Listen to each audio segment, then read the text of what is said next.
So there was an off track on that lap, but we are not going to worry about that because I'm going to show you where it happened and why it happened. So let's go.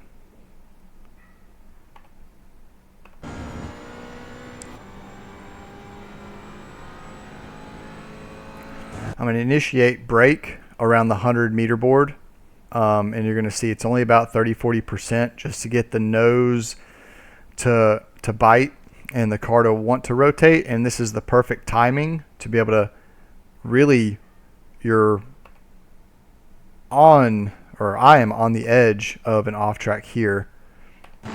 Slight brake, turn in. Off track is this tire on the black and white.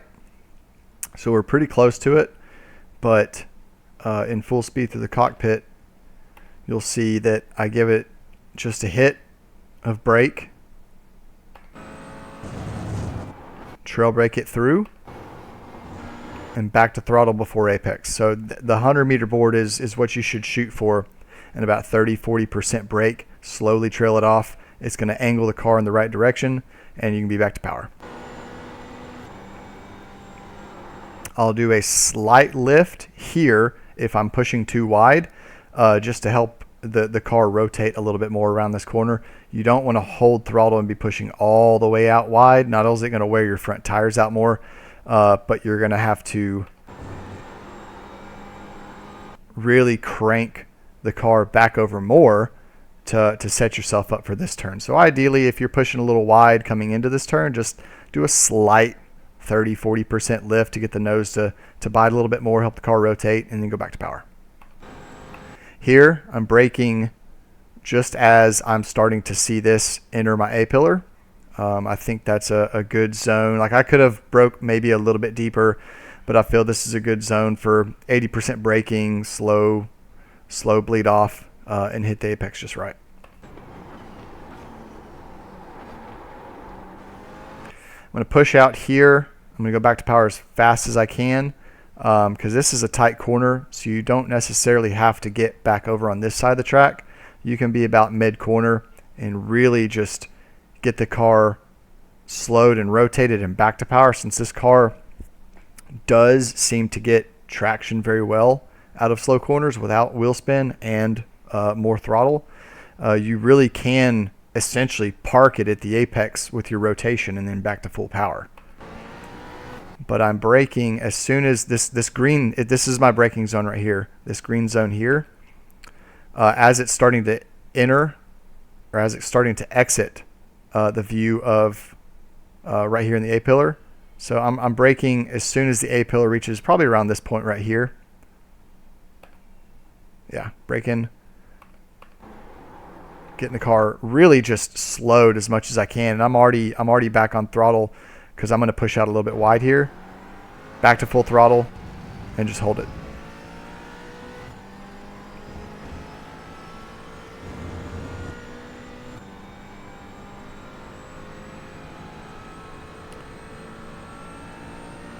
I'm going to brake just after the 100-meter board. Probably, I wouldn't say use the building as a reference because your reference is going to look different than mine, but it's probably 15-20 meters after the 100-meter board. And I'm going to brake heavy and do a slow trail brake because I'm wanting to, and I'll explain. I wanted to slowly turn in, and I'm wanting to cut this as much as physically possible. And what you're going to see here is the absolute limits of what an off track is going to be. So I think it's mid corner, or middle of the car, half car over black and white curbing.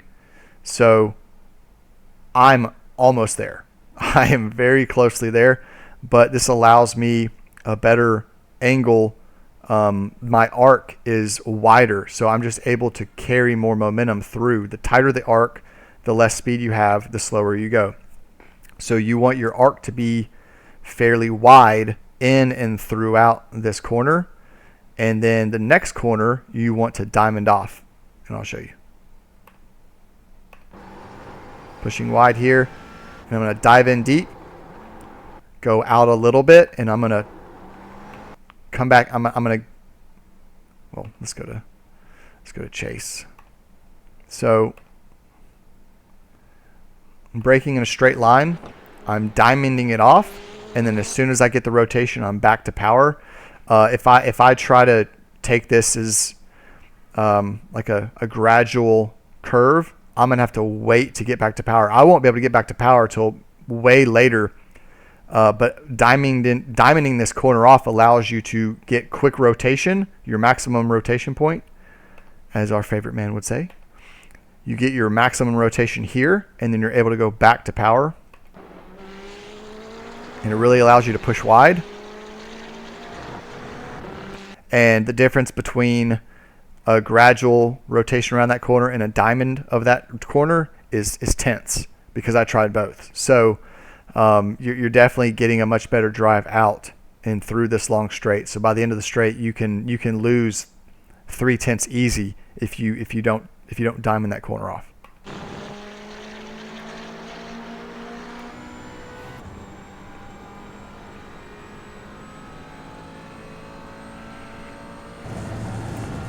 I'm going to be on the brakes around the 100 board. What I want to do here is get the car slowed. I was testing with different ways to take this corner because we did the GT3s yesterday. And it's obviously more aero. You take it? You're going to take it different in these cars. I found better success, especially with tire wear, to scrub your speed and then back to power around apex. So instead of like trying to brake deep and hard and still kind of have some trail brake into this, I want to really scrub my speed early because I don't want to push too wide, and I don't want to overstress the tires by having too much braking force and too much wheel rotation. So I'm scrubbing my speed as much as I can, slowly bleed off, and then back to power. It's gonna kill tires. I mean, Cops is just gonna absolutely destroy tires. No ifs, ands, or buts about it. But in order to mitigate that, so you can have a fresher tire throughout a stint, just try not to push too hard through that corner, because the more wheel rotation you have at higher speeds, you're not turning the car. The car only really wants to rotate on slower speeds, and you can give more steering input on slower speeds, but you don't want to have this wheel crank 90 degrees when you're going 100. What is it? I don't even know what we're doing right now. 100 mile an hour plus around a corner. That's just going to shred your tires.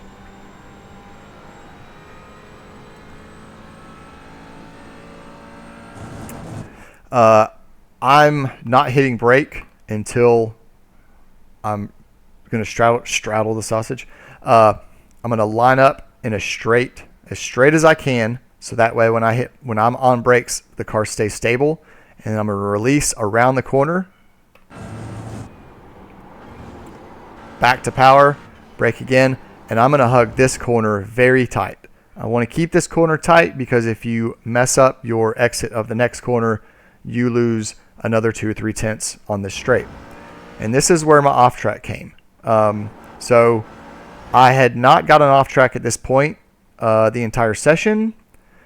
So I figured, okay, well, I'll push out a little bit wider this time. I mean, I don't have to unwind the wheel here. I could keep the same input I have here and not even get close to an off track.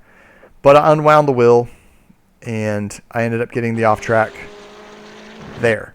So half the car, of course, is over. Or I guess it would probably be your tires on this side of the white line. Yeah, because they did that right there. So I would assume that's what it is. I pushed wide because I didn't think I was gonna get an off track. The line is correct through there.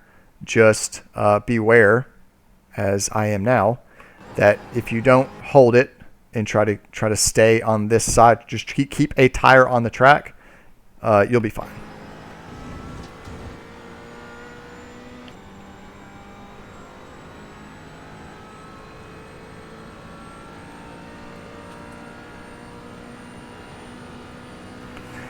I was messing with where I was braking here. Sometimes I'd brake a little, just like right at the 100, and maybe have a better exit, because on this turn here I did lose maybe a tenth on the drive out of this corner, because I did brake a little early here and I wasn't able to get back to full power as soon as I wanted.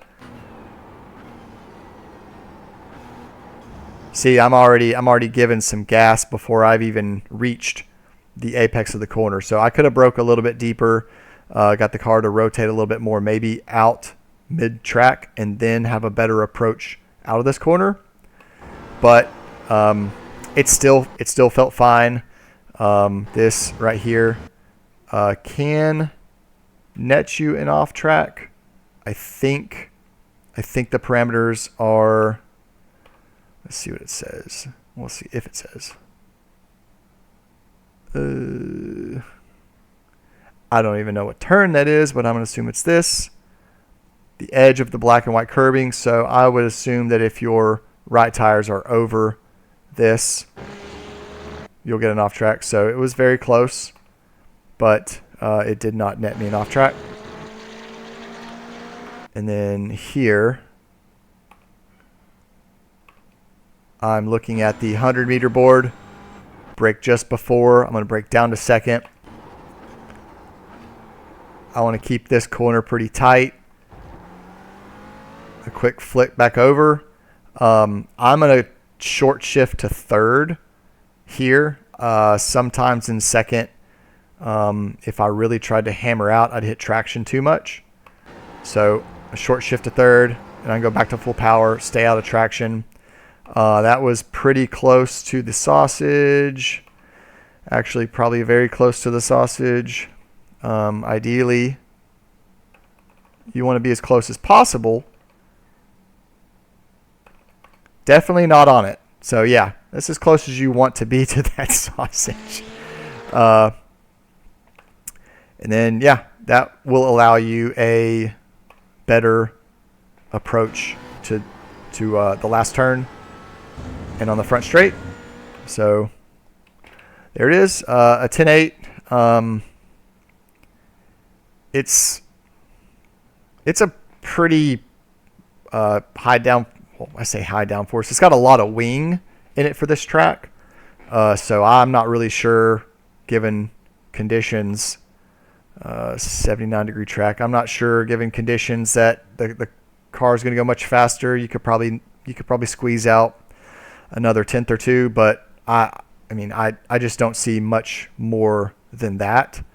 I think with a little less wing, it obviously would be faster, but I mean, we're running sprint open, so it is what it is. But I think anything in the 11s is going to be good around here, especially if you can keep that for a race pace. But yeah, I hope this helped, and I will see y'all tomorrow.